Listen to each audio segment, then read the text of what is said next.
kampanye politik untuk peserta kontestasi. Meski demikian, dua paslon yang diusung partai politik telah melakukan gerilya mensosialisasikan diri serta menemui tokoh-tokoh guna mendalami seluk-beluk Jakarta. Lalu bagaimanakah aktivitas tersebut dapat menaikkan elektabilitas dan popularitas para paslon? Kita akan membahasnya bersama dengan peneliti senior Pusat Riset Politik Badan Riset dan Inovasi Nasional BRIN, ada Profesor Lili Rongge. Terima kasih Prof telah bergabung bersama kami. Sama-sama Mbak Eliza. Prof, kalau kita lihat gerilya sudah dimulai, nampaknya kontestan mulai gerilya di sini meski belum ada penetapan. Anda sendiri melihat hal ini seperti apa, Prof? Ya, karena dua pasang calon ini kan newcomer ya untuk Jakarta gitu. Jadi meskipun Ridwan Kamil pernah menjabat sebagai gubernur di Jawa Barat, tetapi ketika dia ke DKI berarti dia newcomer juga gitu. Dia belum tahu tentang peta dan permasalahan yang dihadapi oleh Jakarta. Begitu juga Rano gitu. Rano ya pernah menjabat sebagai gubernur di Banten, dulunya Wagub, pernah bupati di Kabupaten Tangerang. Tetapi ketika di Jakarta juga dia sebagai newcomer, belum tahu persoalan sesungguhnya yang dihadapi oleh Jakarta. Meskipun dia, artinya Rano ini mempromosikan budaya Betawi melalui serial film Sidul itu kan, anak Betawi. Nah, dengan latar belakang ya, apalagi Pak Pramono atau Pak juga Suswono gitu, dia sama juga belum tahu tentang persoalan Jakarta. Meskipun pernah menjadi anggota DPR dan menteri. Gitu. Jadi apa sesungguhnya persoalan yang dihadapi oleh Jakarta itu belum tahu. Sehingga kemudian mereka mencoba bergerilya ke kampung-kampung, yang istilah mereka kan belanja masalah. Dan juga ke tokoh-tokoh yang dianggap memiliki pengaruh atau dipandang oleh publik, oleh masyarakat sebagai tokoh yang dituakan. Okay. Oleh karena itu gerilya yang dilakukan ya bagian dari untuk mendapatkan simpati politik dari warga Jakarta. Apakah kemudian warga Jakarta akan given gitu langsung memberikan pilihannya? Saya kira tidak demikian, karena warga Jakarta atau pemilih Jakarta itu kan pemilih rasional. Dia akan tidak terpengaruh dengan belusukan-belusukan, dengan gerilya-gerilya, karena mereka adalah para pemilih otonom. Baik. Apalagi kemudian, ya, Mbak Leja, ya, gimana? Prof, tapi sebelum masuk ke kita melihat karakteristik dari warga Jakarta sendiri, kan artinya bahwa belusukan yang dilakukan, studi kasus yang mereka katakan seperti itu, tapi ini agak sedikit terbesit sebenarnya tadi ada kampanye yang masuk di sini sebuah strategi untuk memperkenalkan diri. Bukankah sebenarnya ini menjadi apa ya, bisa dikatakan bahwa ini melanggar peraturan kah atau seperti apa Anda melihatnya? Ya, sebenarnya publik melihat bahwa itu bagian dari kampanye. Ya. Tetapi di undang-undang pemilihan tidak disebutkan. Sepanjang mereka belum ditetapkan nanti pada 22 September mereka belum sebagai calon tetap, sehingga tidak bisa diberikan sanksi sebagai bentuk pelanggaran, itu curi start kampanye atau melanggar kampanye, tidak bisa itu memang. Inilah memang momen yang dimanfaatkan oleh para calon tersebut untuk gerilya itu. Sebenarnya kan kasus-kasus ini bukan hanya di Jakarta, di berbagai macam daerah juga mereka melakukan gerilya, memanfaatkan ruang kosong dari peraturan pemilihan itu. Karena memang sepanjang dia belum ditetapkan sebagai calon tetap, maka dia belum dianggap sebuah pelanggaran. Nah, ini yang selalu dikritik sebenarnya oleh para aktivis pro demokrasi.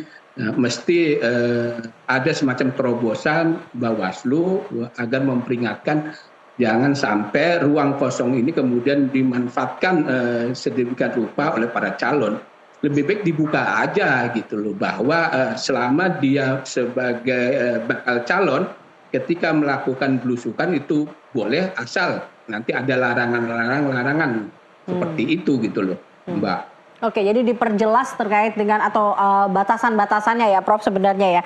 Tapi Kadi, kalau Betul. kalau memang kalau berbalik ke bahwa karakteristik warga Jakarta sendiri yang memang lebih tadi Anda katakan memang karakternya adalah lebih realistis, lebih mengerti betul terkait dengan yang terjadi dan juga calon cagup dan cawagupnya. Ini kan dengan simpatik mencoba untuk para kandidat ini mencoba untuk menarik simpati politik warga dan warga pun tahu bahwa ini belum waktunya. Bukankah ini akan berdampak sendiri sebenarnya atau jadi bumerang bagi para calon sebenarnya jika ini dilakukan di awal-awal? Adakah image buruk yang akan didapat menurut Anda? Ya, saya kira yang mereka pikirkan sih image-nya image positif karena yang dikunjungi adalah tokoh yang berpengaruh kan. Sebelumnya kan mengunjungi Foke, Ya. Fauzi Bowo. Fauzi Bowo adalah mantan sekda 2 kali 2 periode gitu, kemudian gubernur. Tentu dia memiliki juga masa pengaruh di Jakarta. Nah, sekarang Ridwan Kamil berkunjung ke Yusuf Kala. Betul. Yusuf Kala ya kan tokoh nasional yang memiliki pengaruh. Dengan kunjungan-kunjungan itu kan diharapkan mendapatkan simpati, saya bilang simpati dari publik Jakarta. Namun demikian, segala belum tentu ada kunjungan-kunjungan terhadap tokoh-tokoh itu akan memberikan dampak positif. Itu jadi bisa juga kebalikannya, warga Jakarta itu tidak simpati gitu di sana. Karena kenapa warga Jakarta ini lebih otonom, tidak terpengaruh kepada tokoh atau yang disebutnya pemilih berdasarkan pada ketergantungan figur-figur sentral, tidak gitu. Ini kan sudah dicontohkan dari pilkada ke pilkada bahwa warga Jakarta itu lebih rasional, lebih otonom untuk memilih siapa kira-kira yang berhak memimpin Jakarta tersebut. Bahwa kemudian para calon itu mengunjungi hal yang sah-sah saja sih Mbak. Oke. Itu kan bagian dari menarik simpati dan strategi untuk mendapatkan manfaat elektoral dari kunjungan terhadap para tokoh tersebut. Gitu. Baik. Nah, ini juga yang menarik adalah bagaimana salah satu cara mereka untuk menarik para pemilih atau warga Jakarta adalah dengan tim ses ya, orang di balik tim pemenangannya.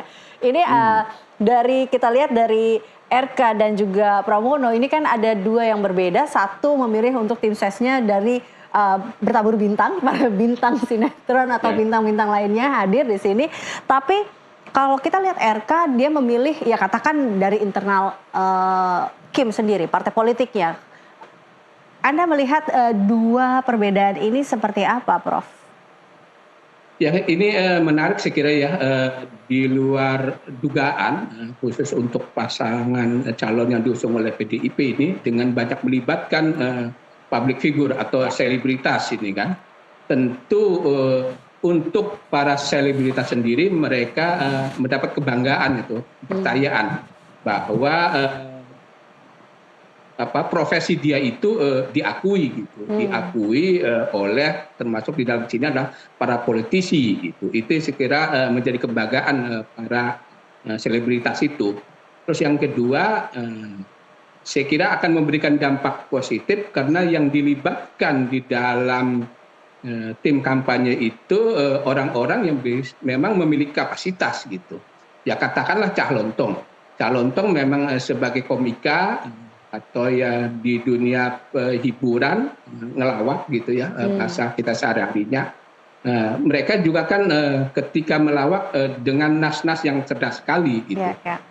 Artinya tidak kontraproduktif ketika mereka itu dilibatkan sebagai tim kampanye karena melihat kapasitas itu kan tidak hanya dia sebagai public figure tetapi juga memiliki kapasitas kemampuan baik latar belakang pendidikan maupun dalam rangka komunikasi pengucapan. Jadi saya kira tidak akan mendapatkan kontraproduktif dari publik. Malah alih-alih bisa jadi kemudian menimbulkan simpati. Karena saya bilang satu sisi para artis atau selebritas itu kan merasa bangga. Wah, kok saya juga diakui ya eksistensinya dengan diajak menjadi tim pemenangan ini. Yang selama ini kan selalu sebagai orang yang diundang menghibur publik gitu kan. Nah, sekedar pajangan saja. Gitu. Ternyata sekarang dia dilibatkan.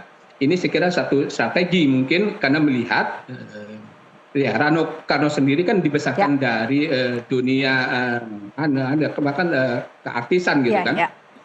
Sebagai itu mungkin dengan latar belakang seperti itulah dia memberikan masukan mengapa tidak merekrut para selebritas itu karena memang kita tahu mereka kan banyak followernya juga kan, banyak pengikutnya gitu. Prof, tahan di situ. Kita ingin tahu seberapa besar sebenarnya follower-follower yang dimiliki oleh para bintang ini, para artis ini akan meningkatkan elektabilitasnya juga, atau seberapa besar sebenarnya peran para tim ses ini dalam meningkatkan elektabilitas para cagup maupun cawagup. Kita akan membahasnya usai jeda. Pemirsa, tetaplah bersama kami dalam NTV Election.